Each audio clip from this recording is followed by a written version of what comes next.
Leonard Lance of New Jersey. Congressman, are you confident are you glad to see Bob Mueller named to this position? I think it's a fine decision by the Deputy Attorney General, and I'm sure that Mr. Mueller will do an excellent job, Chris. Are you troubled by the reporting of what Comey apparently wrote in a memo about the President of the United States asking him to essentially stop pursuing an investigation of his fired national security advisor?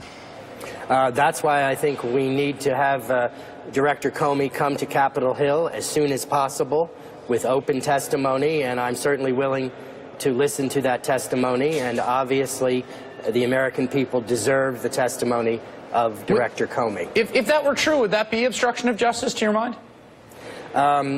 That's an open question. I, of course, would be a grand juror if there were such an action on the floor of the House, and so I don't want to prejudice myself at this time, but I certainly recognize that this is a serious matter, and Chris, I take my responsibilities seriously. I was the first member of the House to suggest that Jeff Sessions should recuse himself in any matter regarding Russia, and I'm pleased of the decision of the Deputy Attorney General, and I think it proves the point that the Deputy Attorney General is acting in the best interests of the American people. Do you think Jeff Sessions violated his own recusal by writing a memo affirming a decision to fire the man who was investigating the Russia connection?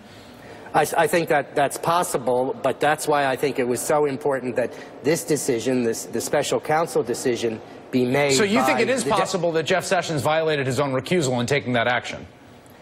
That is possible, yes. Here's what I can't understand about the psychology of the members of the Republican Party on the Hill right now. You can't possibly know what's underneath all this.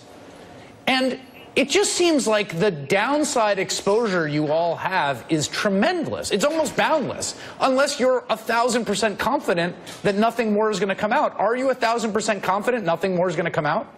I am not, Chris. I want the entire facts and truth to come out. And Isn't that terrifying?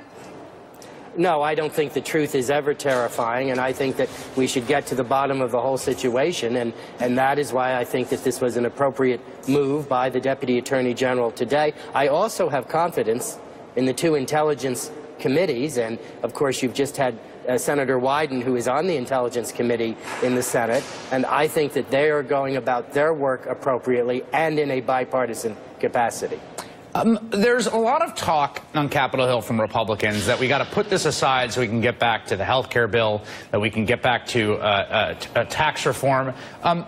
What do you make of that? I didn't vote for the health care bill on the floor of the House. I was one of 20 Republicans not to vote for it. I certainly hope that the Senate takes up this issue, but I suggest that the Senate move in a different direction from what occurred in the House, and I know the Senate is working on that. And I was involved in a meeting today with the Secretary of the Treasury and the economic advisor regarding tax reform, but I think those issues will take some time, Chris, and certainly we should be involved in this issue as well regarding the investigation. Final question is this. There are people watching who say two of the following things. One is, if Hillary Clinton had taken these same actions, the Republicans would already have drafted articles of impeachment. And number two, is there anything the president could do that would make Republicans in Congress essentially condemn him, rein him in, produce oversight? What do you say to those people? I would not have suggested articles of impeachment regarding Secretary Clinton if she had engaged in the discharge of Mr. Comey. I certainly think we should get to the bottom of any issue.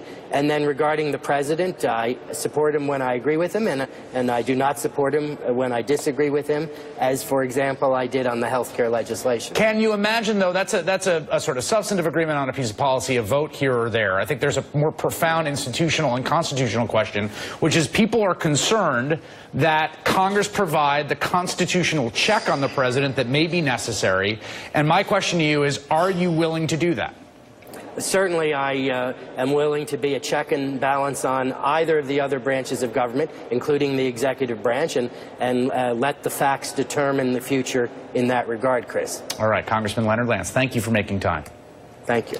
Joining me now, former Congressman Barney Frank, Democrat.